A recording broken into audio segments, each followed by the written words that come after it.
How y'all doing? I'm making this here video as a response to one of Super Renee's latest videos and based on an email conversation we had about that.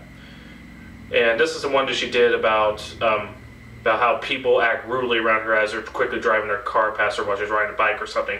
Inappropriate behavior, live action trolling, one would say. And then after a conversation with email, she mentioned that some of the things I said about I should talk about some of the observations I did. So here it goes. One of the things that was sort of related to has people driving their vehicles, not so much trolling, but people who honk their horn and try to say hello to me as I'm walking and they're driving their vehicles. Trying to say hi or say, hey, look at me or something like that. And, most of the time I don't even realize it's for me, and later these people will find me and say, hey, didn't you see me honk, try to say hello to me a couple of days ago? I tell them no, I didn't know, didn't see them drive by, and they look at me kind of odd. It's like, how can you not know it was me? I mean, and in my mind, I'm thinking, well, gee, you just drove up behind me at 50 miles per hour, and here it is, you honked your horn where I wasn't paying attention, and all of a sudden, by the time if I ever realized that the horn was for me, you're already 200 feet away. Oh, wait a minute, you were driving up, against me as I was walking there? Well, yeah, those tinted windows reflecting off the noonday sun sure identified, I gave able to identify you from there, right?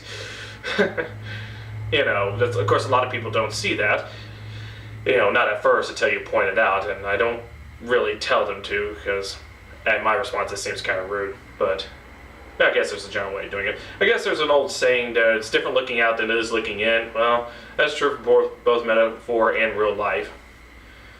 But also, other weird things I notice people are, for those who ever worked in retail, like I do, you probably use those black counterfeit pens that they use, that's supposed to find counterfeit bills and such like that. If you don't know how these works, it's these little thick markers that when you mark on the bill, supposedly, and I'll explain why later, if it's brown or yellowish color, it's good. If it's gray or black, it's bad. Now, when I get cash at work, I use the pen on $10 bills on up. But many people see me do that on $10 bills and like, they're making fake tens now? And I would tell them immediately yes, and that's precisely that question is why they would make a $10 bill that's fake. You were not going to suspect it. You're expecting 20s or 50s or hundreds. Obviously, it would, you get more out of your buck, so to speak, if you make a counterfeit bills at that range. But then again, I will also tell them as long as it costs less than the bill you're printing, you're profiting in some ways. Now, and when I tell them this, they seem to understand. And the reason why I said supposedly about that counterfeit marker is that, here's a mean trick you could do on somebody. Take some real bills from a person, then and then spray starch on it. The same type of spray starch you use to iron your clothing with. And after it dries, put it back in their wallets. And if you keep doing this, and eventually they'll probably start spending it in places they'll use that counterfeit pen. And then all of a sudden, it's going to turn black instantly. Why? Well, as James Randi pointed out in many of his lectures, that counterfeit marker is not that effective. Main ingredient in those things is iodine. And if you know that old science trick, iodine is usually a brownish color, yellow when it spreads out, but put something with starch on it, like a cracker or sugar and all that, any sort of sugar, iodine turns black. And the reason why is that the guy who made the pen, which advertises itself, it can find, very effective finding counterfeits, the guy who invented it said counterfeiters only use starch paper. Unfortunately, this is false. As you can research, there's many ways to make a counterfeit bill. It just has to be convincing enough for the average person. Some of them are very bad and obvious. Others, pretty convincing. One type of counterfeit bill takes lesser bills, wash off the ink, and then they print a higher denomination. Maybe take like a $10 bill and make 100 out of it or something like that. And the thing is, since that's using the same paper that the government, it's the same type of paper as the government uses, because after all it is from the government, that pen will never detect it.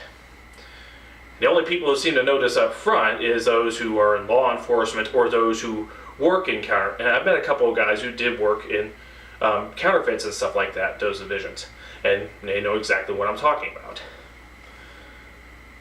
Also, one weird quirk, kind of a minor one, is I noticed that those little card devices that people used, you go to a retail store, you pay with credit or debit or something, like you swipe it, and I found something kind of weird. When they operate the thing, they make these presuppositions about how these things work because they've used it in other places. And the thing is, the machines that are used and the programs they use inside the machines to do card transactions is different. But they run it as if it's all the same. And then when they come to a point that there's like their presuppositions fail, they get stuck, I guide them through it, and at the end they say, well, they're all different. But if you knew they were all different, why don't you take your time and read it to make sure it knows what to say or ask questions if you're confused? Some people do, but some people just kind of go away as go on those things as if they know exactly what's going to happen. And what's also interesting is like when they use a pen that has a special holder for it, or use a stylus that you use on the card machines. And I'll use a card machine example. A lot of those card machines have a little holder for those little stylus to sign your name and all that, and they have just one little holder on its side. I've noticed many people pick it up from that holder, use it, then when they're done with it, they try to put it on top or on the side or anywhere except for the part that was holding it. They picked it up, but they didn't process exactly where they got it. They just said, oh, there it is, and they use it. Then they don't realize where it goes. And again, the whole theme of this is just minor weird quirks I've noticed people do over the years. Here's a weird one I get, every once in a while. I'm in conversation with somebody, and somebody will say as a comment that when they find out they've done something stupid, what we used to call brain farts, they one of the colloquialisms we have is, I had a blonde moment. And then they see me and immediately pop, I'm sorry about that. And in my mind, I'm thinking, why? Why are you apologizing to me? Okay, obviously I got blonde hair, and they said a blonde moment, so it's going to find that they did something stupid. So they try, and they see me with blonde hair, so they say, I didn't mean you were stupid. But when you think about it, when someone says you had a blonde moment, probably the only other thing you have in reference to such a thing of, blondes are stupid is from blonde jokes. And if you ever, correct me if I'm wrong on this, I have never heard a blonde joke to where it was referring to a blonde man. Listen to any of the pronouns in any blonde joke you'll find, it's always a woman. And, how do you know if a blonde stuffed her bra, she forgot to take the Kleenex box out, or what does a blonde do after having sex? Introduces herself.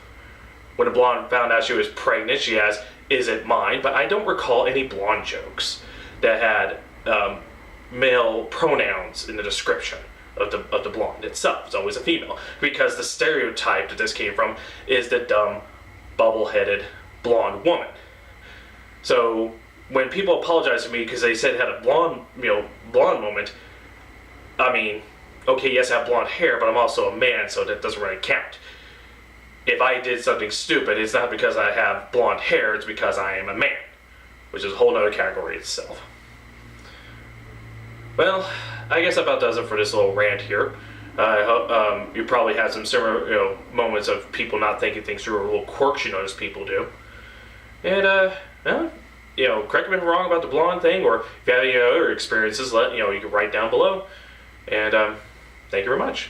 Have a nice evening. Or day, whatever time you watch this.